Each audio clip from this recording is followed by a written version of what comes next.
Hello भाइयों, मैं हूं विनीत पंगाल। आज की इस वीडियो में भाई हम बात करने वाले हैं, अगर आप एक सेकंड हैंड बाइक परचेज करना चाहते हैं तो उसमें अगर कोई कमी है तो वो आप कैसे पहचान सकते हैं। मतलब वह बाइक अगर एक्सीडेंटल है या फिर कोई और दिक्कत है उसमें, तो वो आप कैसे पहचान सकते हैं उसकी इंजन की कंडीशन की। ओवरऑल आज हम बात करने वाले हैं। इससे आप ये पता लगा सकते हैं कि अपनी जो आप ये बाइक देख रहे हैं इसमें कोई आपको लेते ही कुछ बड़ा खर्चा तो नहीं आ जाएगा। कई बार केस ऐसे ऐसे देखें भाई, मतलब पहले वो बाइक थोड़ी सी सस्ते के चक्कर में मिलती है, जैसे 1-2 साल पुरानी बाइक ही लगभग उसकी 50% कीमत में मिलने लग जाती है। लेकिन जब उसको वे ले लेते हैं तो उसमें बहुत मोटे खर्चे निकल आते हैं भाई, और कई बार तुक्के वाली बात है, सही भी निकल आती है बाइक।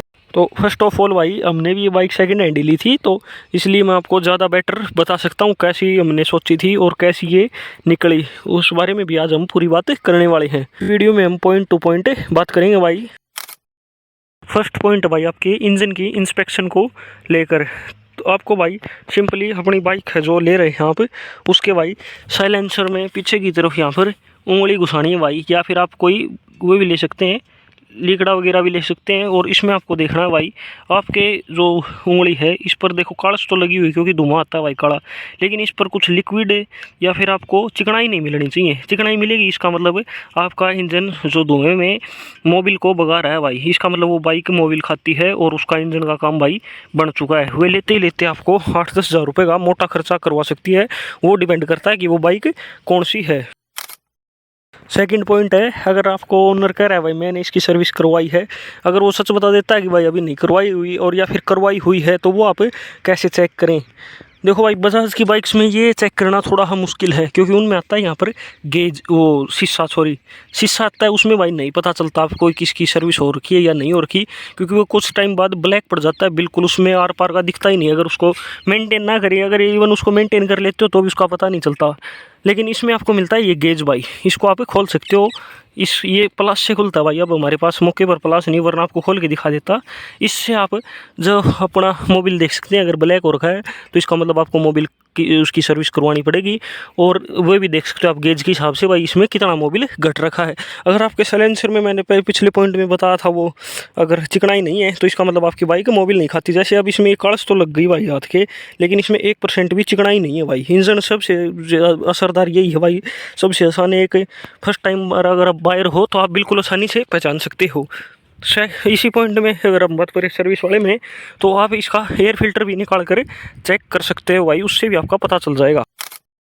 जो तीसरी बात है, थर्ड पॉइंट है भाई, वो रखना आपको मीटर आपकी बाइक का चालू होना चाहिए भाई। अगर आपकी बाइक का मीटर ही चालू नहीं है तो इसका मतलब आप ये समझ लेना कि जो इसका ओनर है उसने ये बाइक संभाल कर नहीं रखी भाई, क्योंकि मीटर अगर बाइक का बंद है तो उसका सर्विस वगैरह का कुछ भी हिसाब नहीं आता भाई। फिर वो ऐसी हो जाती है 6 महीने में करवा दी, लेकिन क्या पता 6 महीने में बाइक चल चुकी हो 10 हज़ार। मीटर के बिना भाई कोई भी कैलकुलेशन आप कर ही नहीं सकते भाई। चैन सेट है जैसे 20-22 हज़ार पर इनका चैन सेट बोल लेता है, अगर कोई बाइक आपको 15-16 हज़ार, 17-18 हज़ार किलोमीटर चली हुई मिल रही है तो उसके लिए आप तैयार रहें भाई, आपका चैन सेट जो है वो जाएगा ही जाएगा भाई 2-3 किलोमीटर चलने के बाद। अब जैसे इन बाइक की बात करें भाई, ये बाइक आपकी FI टेक्नोलॉजी वाली, FI का मतलब है फ्यूल इंजेक्शन वाली बाइक, जिसमें आपको कार्बोरेटर की बजाय, देखो कार्बोरेटर कुछ भी नहीं है, BS6 बाइक है, उस हिसाब से जो FI है इसका मतलब भाई ये सारी बाइक आपकी सेंसर बेस्ड है। तो अगर इनके सेंसरों में दिक्कत आ जाती है भाई, तो सेंसर भी आपको बहुत महंगे पड़ते हैं। तो इस बाइक की कोई सेंसरों में दिक्कत नहीं है, उसका पता लगा सकते हो आप। जो ये बीच में लाइट दी गई है देखो, ये वाली, ये आपकी बाइक स्टार्ट करते ही भाई गायब हो जाती है। लेकिन अगर ये आपकी जो बाइक ये लाइट है, ये स्टार्ट करते ही गायब नहीं होती, ये मतलब 1-2 सेकंड का तो चलो कोई दिक्कत नहीं है, लेकिन 2-3 किलोमीटर चलने के बाद अगर ये गायब नहीं होती तो दिक्कत है। और एक दिक्कत तब बताती है भाई, ये जैसे कई बाइकों में तो ये मान लो स्टार्ट कर दिया आपने, बाइक तो ऑफ नहीं होती, इसका मतलब आपकी दिक्कत है। या फिर भाई जैसे ही हम इसका इग्निशन लगाते हैं, अगर ये ब्लिंक खरीदती है 2 बार, मतलब अब इसने ब्लिंक नहीं किया, एक बार आप ध्यान से देख लो, ये आपकी लाइट वाइट चसी रही है, लेकिन अगर ये 2 बार ब्लिंक करती है हमारी, 2 बार करो, 3 बार करो, जितनी बार भी करो, तो इसका मतलब भाई इसके सेंसर सिस्टम में कुछ ना कुछ गड़बड़ जरूर है।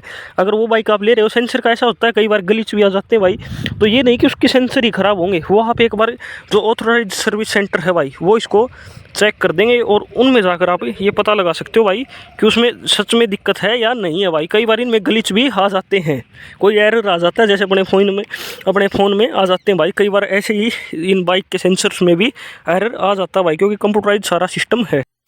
ये तो बता दिया है भाई आपकी बाइक बढ़िया मेंटेन हुई है या नहीं हुई, ये कुछ 3-4 पॉइंट भाई। अब बात करते हैं क्या आपकी बाइक एक्सीडेंटल है, उसका पता आप कहाँ से लगाएंगे।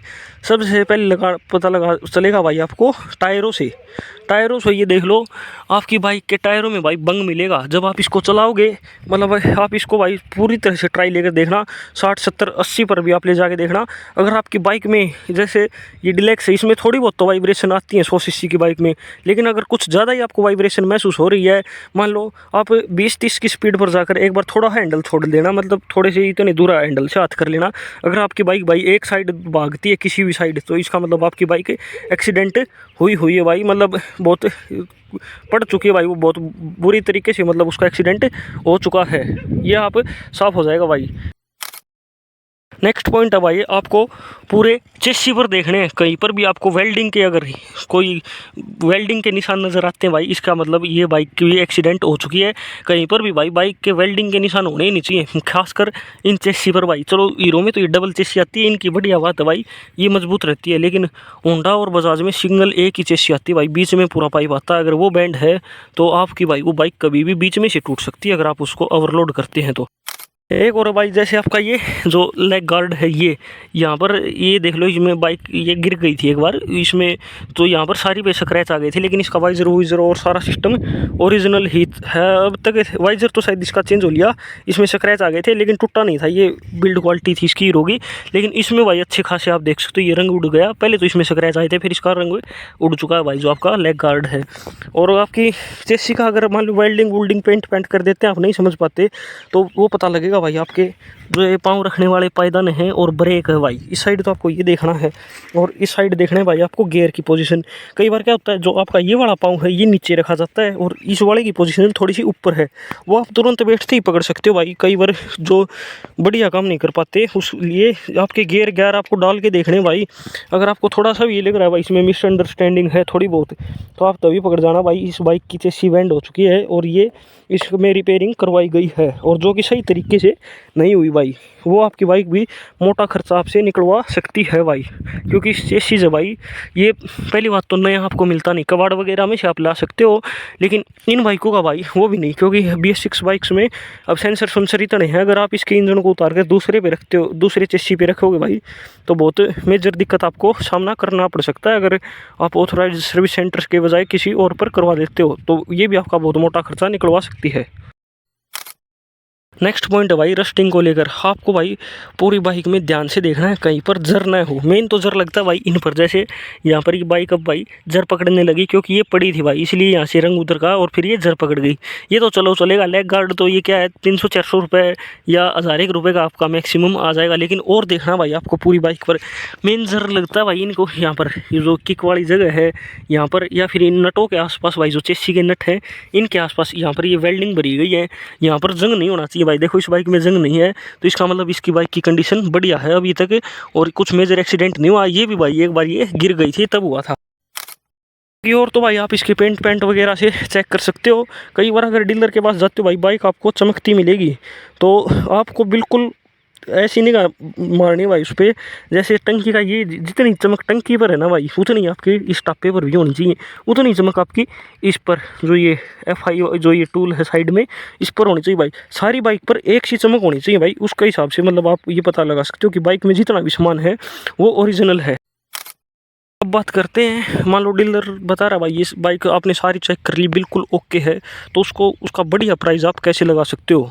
तो प्राइस लगा सकते हो भाई आप इस हिसाब से। देखो मैं एक बार आपको सिंपल सा फॉर्मूला बता देता हूँ, जितने साल बाइक पुराने हैं उतने ही 10% उसकी एक्चुअल कीमत में से निकालते जाओ, कीमत वही लगेगी भाई जो अब इस रेट पर बाइक आ रही है। जैसे ये बाइक उस टाइम पर 62,000 रुपये की आई थी, और अब शायद से ये 70,000 के आसपास है, तो अब 70,000 के हिसाब से इसकी कीमत लगेगी हर साल। जैसे अब ये 21 मॉडल है, तो 70% में 70,000 में से आप 10% हर साल का, अब 70,000 में से भाई आप 28,000 निकाल दो, लगभग 42 हज़ार रुपये बन गए शायद से।